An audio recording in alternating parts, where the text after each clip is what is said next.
Hi, it's Dave. Today I'm joined by Professor Leo Koguan. He is the founder and chairman of the board of SHI International, a multi-billion-dollar corporation based in the US. And he's managed to become the third largest individual Tesla shareholder with 6.5 million shares. Professor Leo, I want to welcome you on the show. How are you doing? I'm doing well, thank you. And it's my honor and privilege to be interviewed by you, the one that really respected and the best podcast that I know in this area. So it is my privilege and honor to be here. And please. Yeah, continue. thank you. Yeah, thank you for taking the time. There's so many people who are very curious about your life story and how you accumulated over 6 million Tesla shares, but also your thoughts on Tesla and the future of the technologies that Tesla is developing. So let's start first. Today was a very interesting day. We had all-time highs for Tesla, breaking $900. Were you watching? What were your thoughts, as you were looking at perhaps the stock price? I said, wow, really, really great. But at the same time, I have to pay more. I was buying last night. I bought a lot. I bought more than 1 million shares called option yesterday. And I bought some shares also. And because I think although Tesla price is very high by all definition, but the future of Tesla is just unbelievable. And I think the only company that I believe that can be the largest company in the world and the best technology and the most innovative and also the most that can help mankind to be more ecologically civilized kind of economic development and living in a better world. I'm interested, it seems like you made some new purchases. You bought some stock and then you bought some options, or I guess long-term options. Are they expiring in about a year or so, or what's the kind of date? Yeah, some of the option, I bought it for January or some little bit later. Partly because, believe it or not, I don't have enough money to buy more Tesla stock, so I have to work hard to try to make some profits from my tradings, so I can buy the stock that I like to buy. And fortunately, I had earlier option with a very deep in the money call, so the price for me, at least in January, will be much lower. But the new calls that I did, about 1 million share call, the price about $905, $908 per shares. So I believe that the price, I don't say it's cheap, but still reasonable. And I'm just looking at the potential, the future of Tesla, still underappreciated. And of course, depend on Tesla execution. And I believe in Elon Musk and his team. And hopefully they will not disappoint us retail investors. Got it. So let me try to understand your kind of Tesla investing strategy. So you have some core, I guess, Tesla shares, and then you have some long dated, deep in the money calls. So I'm guessing you will try to maybe exercise some of those calls if you can, and then you have some trading kind of Yes. options as well. Okay. Probably I don't have enough money to buy all the physical shares. If I have enough money, I just buy all physical share that I want to buy. Unfortunately, don't have enough money, so I have to find a way to make more money. As I mentioned to you earlier, that I had about 2.3 million shares of Tesla in the early 2020, and which was free split. So it's almost about 12 million shares after split. And unfortunately, during the crash, because due to pandemic problem, in March. So I lost, I would say, almost everything. Only a few thousand shares left. And it was so painful to me. So I told other retail investors, be careful with your margin borrowing because, when the stock keep going up, you are very happy. But when they go down, they bite you really hard. So I was bit because I was too optimistic about Tesla future, and long terms is no change, but the short terms is very volatile. So you get, unless you can control your risk in the short terms, you may lose everything. So I would say you have to manage your risk very carefully, and from that, I'm trying to reduce my risk. And the best way to do it, to have your own cash to buy it, or to you make profits and you buy more Tesla share from your profits, not from margin borrowing or not from other means. Are you borrowing? Are you using margin right now, or are you kind of just not trying to go into that right now? I have some small amount of margin borrowing. There are some other financing that I have so I have more share to buy. Got it. So it's not easy for me to accumulate this much. It does not come from the sky. I have to collect the crumbs to make crumb cakes. So I dream of crumb cakes that I can eat and share with others, because all my money in the end will go to charity. I mean, I'm trying to endow San Yuan Culture Civilization 2.0, powered by KQID time engines for a few hundred years after I die. So hopefully I can accumulate about $100 billion or more to fund this endowment. It's not for myself because I have more than enough with the one I have. So that's motivate me to get up in the morning and to do the trading and to buy and sell some stocks to create a fortune to support this endeavor. And as we discussed earlier, that Elon Musk has a crazy idea. He like to build a multiplanetary species. And I just have another crazy idea, slightly different, but as crazy as his dream, to build a better society where everyone will have free education, free healthcare, and free material comfort for life. So they don't need to worry about day-to-day living, but just pursue their dreams to be what they want to be and to become what they want to become. That's pretty much my dream. So that's it. That's the one that motivates me. I hear you. Yeah, that's great. I'm wondering, as your kind of assets or resources that you manage grow, has your attitude toward the amounts changed? Like, for example, maybe a long time ago it was millions of dollars, and then it became maybe hundreds of millions, and then eventually billions of dollars, and then, like you're saying, last year you lost, maybe billions of, potential, and then maybe this year and last year, I guess, you're making billions off of Tesla too, as Tesla, has risen dramatically since, beginning of 2020. How has your view of kind of, the fluctuations, the volatility changed over years? Are you the same person in how you view money as maybe 20 years ago or 30 years ago? I would say very different.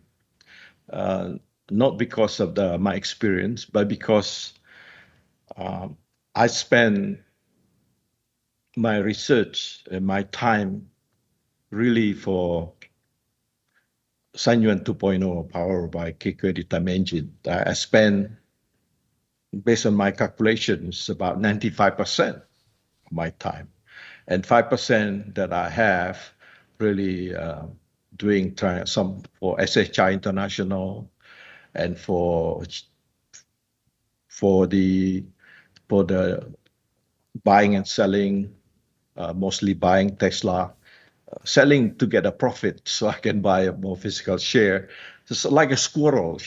You get your acorn and my acorn is Tesla physical share. Then I hide it somewhere in the hole to keep it until at least 2030. But the idea is again to accumulate it for my personal projects. And the funny thing is that in the past, partly because my research, I did not really spend enough time to invest and to trade. And I lost money. But miraculously, after I finished my research on KQID time engine, somehow everything's so clear to me. And somehow I can feel about time. And I use a lot of option tradings right now. So I can get a feeling, because option is a time instruments. And my engine is time engine. Somehow, even my company here in Singapore is called Time Merchants. Our slogan is that we buy and sell times. So people say, oh, what do you mean by buying and selling time? Are you crazy? No. I just say I'm buying options and selling options. That's one of them. But other thing is that in reality, we're living in times. Everything is in time. Mm-hmm. So you're trying to master the rates of the flow of the time. And then you can hopefully master also the capital that you accumulate. I know a lot of people are very interested in kind of your story, like your background, and how did you accumulate your fortune? Like how did you accumulate the capital, to become, let's say, Tesla's third largest shareholder right now? What was kind of, the genesis, the starting point, and then what do you think kind of enabled the wealth generation that you've experienced? How far back you want me to talk about this? I have time, but maybe give a summary of kind of, your early history, but then maybe what was the starting point of really creating assets and wealth, and what happened after that? Well, I would say after the law school, I graduated at the age about 30 years old. So I thought I have to do something. So I invested in real estate in New York. And I work hard to repair the building that I bought. So to increase the rent and to increase the value of the property. After 5 years, I had the opportunity to buy the assets of SHI, and it was a bankrupt company, and they did not deliver their goods and services to their customer for about 6 months, and they also lost any authorization of the software or hardware because they did not pay their debt. They're trying to sell me the ongoing company. Then when I did my due diligence, I find out this is a dead company. I don't want to buy the goodwill, which is no goodwill, right? So I'll buy your assets. So they're selling the Lotus 123. They're selling some Microsoft product. And I said I should buy 10 cents per dollar, something like that. They say, we negotiated, so maybe they'll agree. And then Lotus Corporation came to approach me and say, I heard you trying to buy this 10 cents per dollar. Buy. Yeah, you can buy that, but you cannot sell it. So, why? You need authorization from us. So, okay. And so what should I do?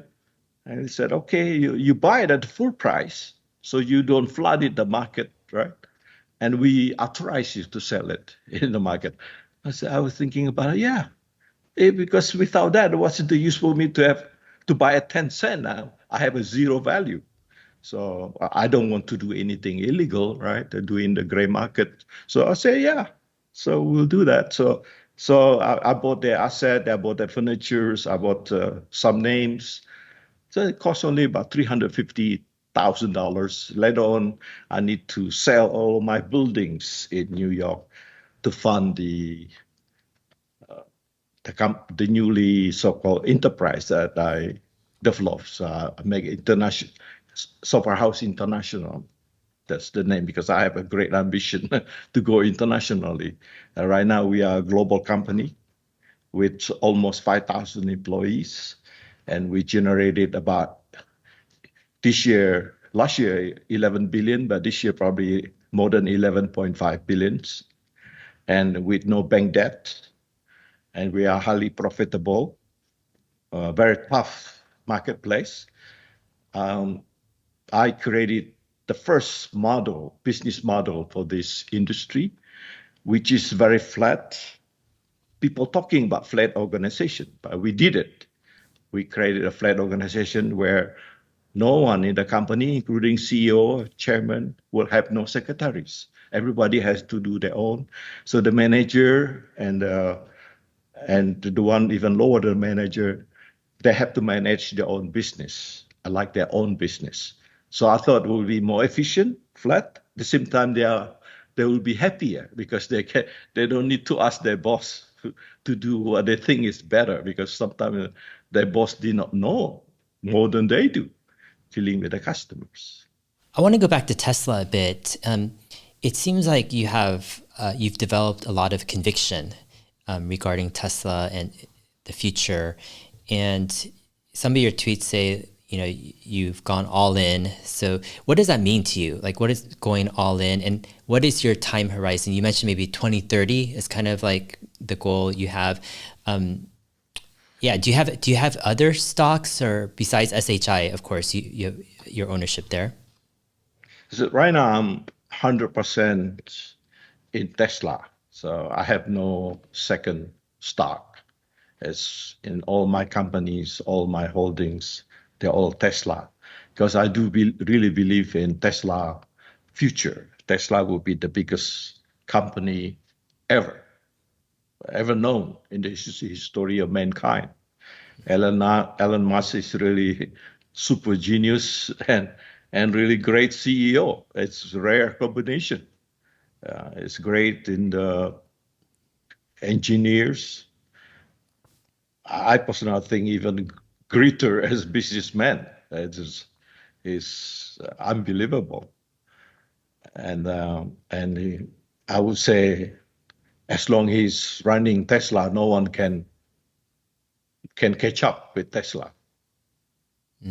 What do you see about Elon and Tesla that maybe other people who aren't invested in Tesla aren't able to see? So, like, how do you think people underestimate, Tesla or Elon? And what's your big bet? Like, you think this is the reason why, Tesla and Elon Musk is going to grow Tesla to become, the largest company in the world? I would say the mind of Elon Musk. And it's difficult to describe in the physical sense. You just see it's happening, it's going on. He make the right decisions, like FSD, for example. He was against everyone else, but I think he's right. And to make decisions, I believe it's in 2018 or earlier, some report to 2016, and starting to put in so-called FSD hardware in the cars. And there is no money return for that. There's sunk cost. No other CEO would dare to do something like that. But he did that, and it's like a Trojan horse kind of a strategy. You put in your troops inside the horse, in this case cars, and then suddenly they wake up. They become FSD autonomous cars. And suddenly the value of it could be 10 times. So I think I read that Elon Musk said that will be the greatest kind of jump of value of the Tesla. I'm a little bit worried about my options. So sometimes I have cover option and they will jump 10 times, I will be in trouble. So that kind of mind is only from Elon Musk. And there are many others. And like Tesla bot, right? This is logical. And I agree with you 100% with your analysis. Tesla bot is probably, it's no limit to growth kind of corporation. And Tesla has the opportunity to dominate this industry if Tesla is allowed. I'm afraid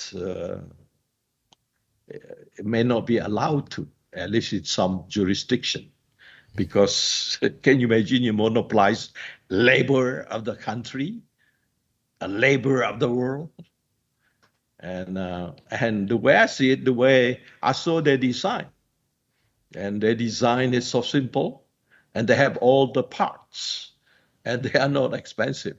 I did calculation for others to see. I calculated probably cost only 10 cents of a dollar.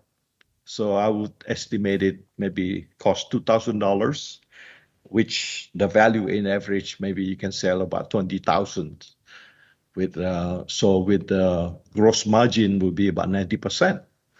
And the net margin could be about 50% or more, could be 60% if Tesla wants to. And it's going to be like a chip company or software company. And they're going to regenerate again and again. When you have momentum of technology, no one can catch up. Just like with Google's, with Facebook, with some other company right now that almost have monopoly power in the industry. So Tesla may have many potential monopoly. EV, which I estimated about $1 trillion opportunity. That's including the insurance and services. And Elon mentioned that the insurance may capture 30 to 40% of the value of the car. So you're talking about if the car value 600 to just say $600 billion in 2030, 20 million multiply maybe by $30,000 per car average, 600 million, but you have the insurance will be 30, 40% of that. And then you have the services part. So you have altogether about $1 trillion, and potentially they have 30 to 40% gross margin. And then energy, it's the market of energy, maybe 3 times of the EV market. So I would say, I just say cannot capture as good as the EV market, just capturing less market share, but still maybe $2 trillion per year opportunities. And then you have FSD that ARK Invest pointed out, maybe 10 to 12 trillion dollars market opportunity. Tesla can capture maybe 30% of that. You're talking about $3 trillion per year. So it's not outrageous. And how about the Tesla bot? Tesla bot at least is even much bigger opportunity than FSD. But because of government regulation, there are many competitors. Because of that, I think mostly regulation, I think Tesla I estimate, can capture 4 trillion businesses per year out of that. So very easy, 1, 2, 3, 4 opportunity in becoming $10 trillion company with a gross margin average could be 40%, could be even 40 to 50%. It's unheard of. And if I'm afraid the government will not allow Tesla to have this opportunity freely. So Tesla has to be very careful and to make sure it can help the people, make sure it can help the country, make sure they help the competitors to survive. And I think Elon Musk has the right mind, the right idea, the right execution, and he does not want to be the one that destroy other people. He like to help people, and I think he will succeed. Great. Yeah, that's amazing.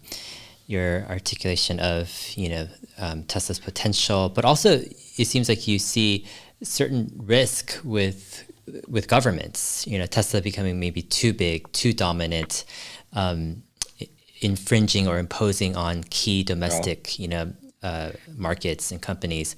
Definitely something. Tesla needs to navigate Tesla well. is home ground in the U.S. But how hostile the U.S. government toward Tesla? They're hiring people who hate Tesla. It's quite amazing. But can you imagine other countries? So unless Tesla help the other country, they will not help Tesla. So Tesla also has to think its strategy, even in America, to make sure they spread the goodies to other people too. Have to work it out with unions, with the governments, with the lobbyists, with the lawyers, and with consumers, with people in general. So it's because Tesla is very unique situation, has to think about this issue. But however, it cannot be too early also. When too early, it will destroy itself. It will not be competitive enough because too generous, this and that, becoming very fat organization and wasting a lot of resources, and they will die, as Elon Musk like to say, and almost die many times. So it's not like easy ride, free ride. It's very hardcore. And I know you're the earliest investor, and you were riding the wave of Tesla up and down. Fortunately, it's so good right now, but it could be any moment. Tesla could be kaput, right? And fortunately, I would contribute it to Elon Musk's perseverance, willing to sacrifice his own fortune, taking all the risks. And of course, Tesla team engineers. Elon Musk does not build Tesla by himself. He's the brain, but other people, hands and feet, and also other brains, big brains. There are so many great engineers and great scientists in Tesla that help to build Tesla. So we have to give them credits. And I said, again, we shareholders, thank you to Elon Musk and his great teams, and his great teams rocks. And we are even so amazed with the Tesla China teams. Can you believe it, in only a few years already exceeding California have been built for maybe 12 years more or more. China just did in 2 years, exceeding California and the whole American teams. Of course, they are on the shoulder. They are moving up on the shoulder of the American team. So there's no doubt about that. But the achievement is just unbelievable. So I would say the Tesla China teams rocks, and we are just so impressed with their achievement, and we are grateful and thank you to them also. Definitely. Yeah, I agree. I want to dive into a bit about your Sun Yuan 2.0 powered by KQID time engine. So it seems like this is what you're most passionate about. It seems like this is your life work, what you've spent maybe 95% of your time on the past couple decades. And I'm curious, why is this important to you? Like, what does it mean? And why is this your top passion?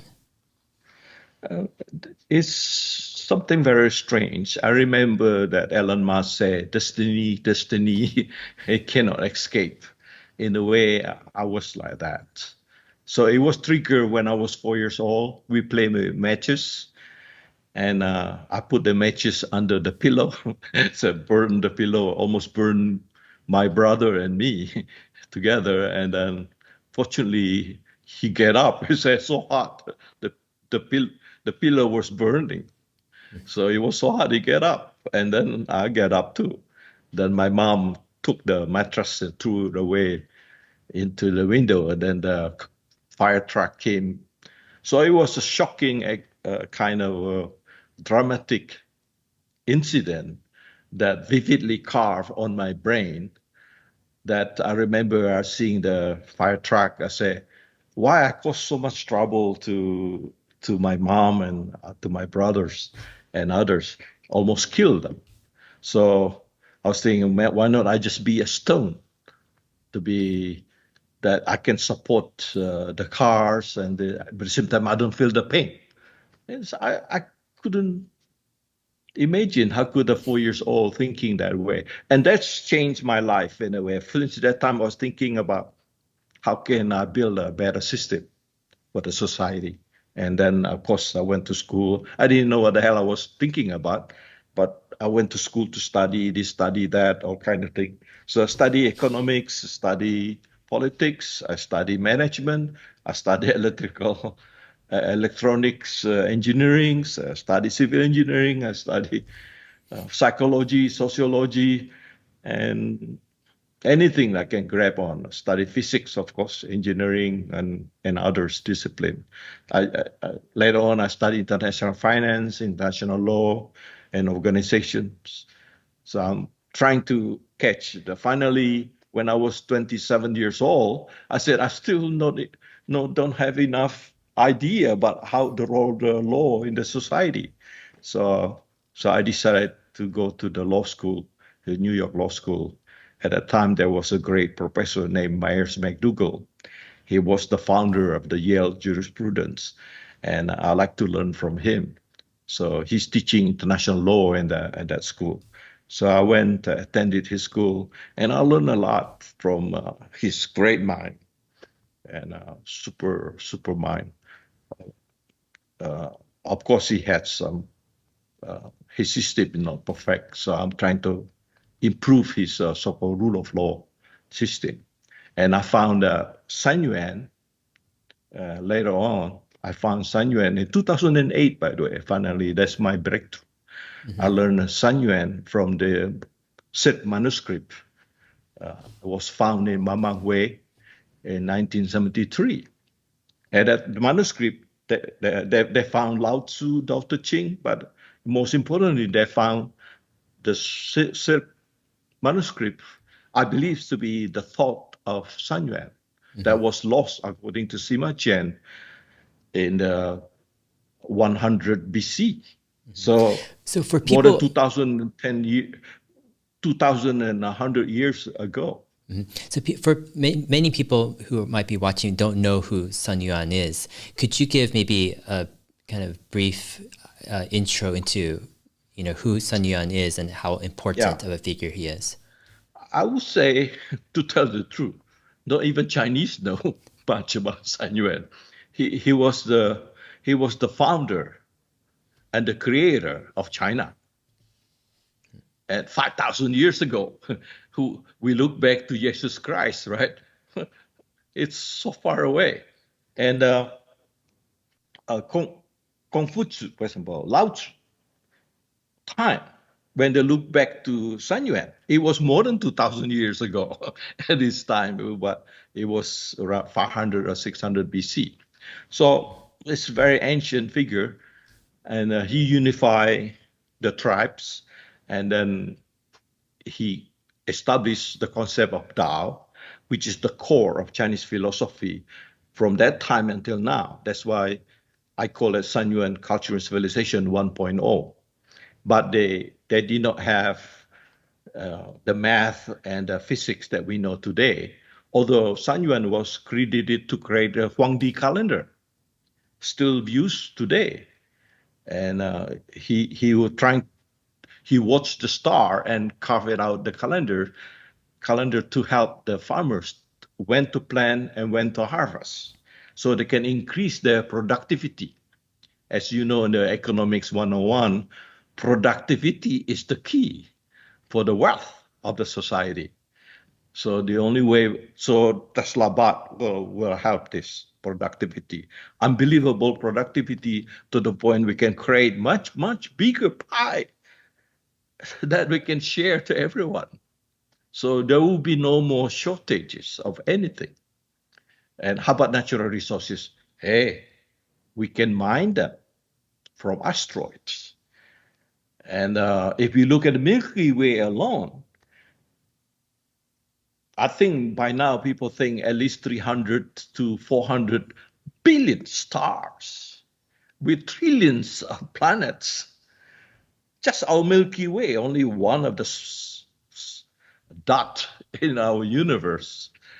And then we have Andromeda nearby that will merge with the Milky Way within 4.5 billion years, which is even bigger than our Milky Way. So they will be combined together. And so there's the thinking about the limited to grow. I remember reading about it, the limit to grow by the Club of Rome. It's pretty much saying that, well, we have to be poor to save the earth. I think that's the wrong concept. We have to improve our ability to mine, but mine it ecologically, a green way, and without harming our environment. As a matter of fact, we're going to improve our environment. We exploit it, but at the same time we improve it. Well, if you harvest a tree, you plant a new tree, maybe even better, and you you improve the soil, you improve everything else. So you can create a better forest, and also you can create a better city by planting more trees. In other words, and there's no limit to growth. So from our solar system, we can go to other solar system. I mean, star system, and there are trillions of them. And I would say in our Milky Way alone, just say about 300 billion system.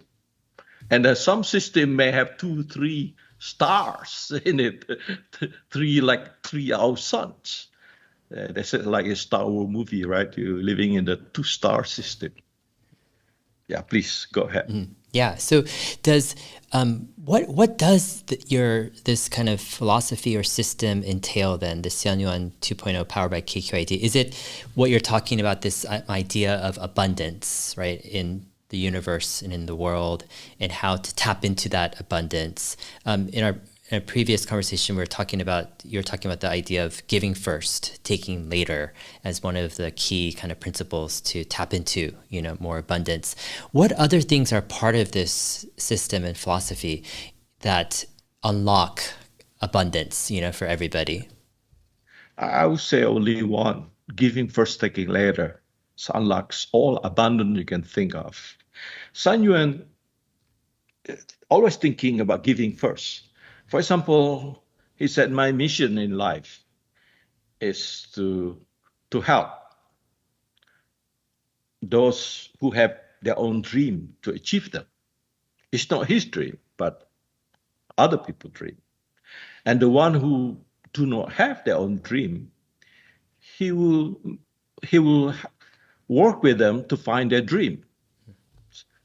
If they cannot still find their dream, some people really lost, right? They have no dreams. So they say, don't worry, I'll take care of you. You'll be enough to live in a good enough life. So in a way, San Yuan thinking is trying to help the people and not about himself. It's about others. At the same time, I'm not saying that he never think about himself. He has 4 wives, for example, and one is Lei Tzu, who founded the so-called the Chinese silk civilization. And so his wife is a great lady that I think is not yet enough credit to her.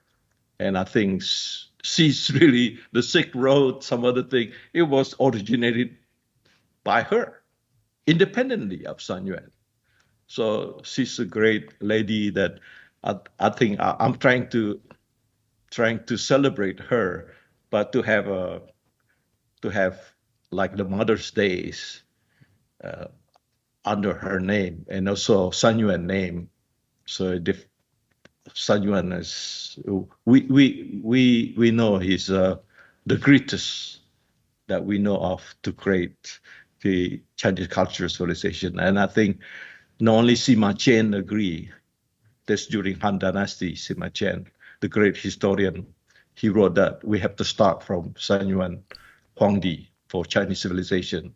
And I personally agree, and from my research, all Chinese 100 school of thoughts, like Rucha, Confucianism, Facha, legalism, Daocha is a Taoism, and I add also Yangqia, it's from Yangchu, is for self philosophy. Chinese has their own individual philosophy. They call Yangchu, for self, for me philosophy. It's no different from the Epicurus from Greeks and some other great philosophers of the West. If someone is interested in learning more about this system and theory, where can they go to find more information about this? I think my tweet is enough. Okay. And my equation, believe it or not, can be put in the business card. And I have business card that contain all my theory. So it's not complicated at all. And I posted in my tweets the equation that contain all the theory that I have. Of course, you can unlock it, release all the power of it by studying more detail. But for most people, they don't need to. They just, from my tweets, they should be able to understand it. And really, the tweets designed for children and for sophisticated scientists like Einstein. Mm-hmm. And a Nobel Prize winner in physics. I believe they can learn from my tweets. Great. Yeah, fantastic. Yeah, I'm curious to hear more about it in the future as well. And yeah, it's fantastic. It's been great getting to know you, Professor Leo, and your story and your thoughts and your perspective as well. Yeah, fantastic. I'm sure lots of people would be fascinated and so interested also in your story as well. Is there anything else you want to kind of share with folks who might be tuning in and listening in here? I think life is about giving and taking. It's about sharing, about helping others to help yourself. As and like what you're doing, you're establishing others while establishing yourself. That's what I'm doing too. So in a way, many people do not understand that. They're thinking to establish others, they lose something. No, you don't lose something. That's why you gain something. And you cannot lose something. So the more you give, the more you get. So I would say be generous and give more to people as much you can. The keywords as much you can. It's not beyond your means, within your means. And the clever you give, like Elon Musk, right? He's giving a lot, but at the same time, he's the richest man in the world because he's giving the right way. The more you give, the more you take. That's exactly what happened. It's an example that he's the richest man in the world. That means he's giving the most in the world. Mm-hmm. That's my last message. Give first, take later. Thank you. Great. Thank you, Professor Lee. I'll go ahead and link to your Twitter description in the video, or Twitter bio in the video description below, so people can go ahead and check your tweets out and follow you. And yeah, definitely you're welcome on my show anytime, and I'd love to chat with you more. And yeah, I get to again, it's my honor and privilege. And I maybe forgot to tell you that you are one of the reasons why I invested in Tesla in addition to Ron Barron.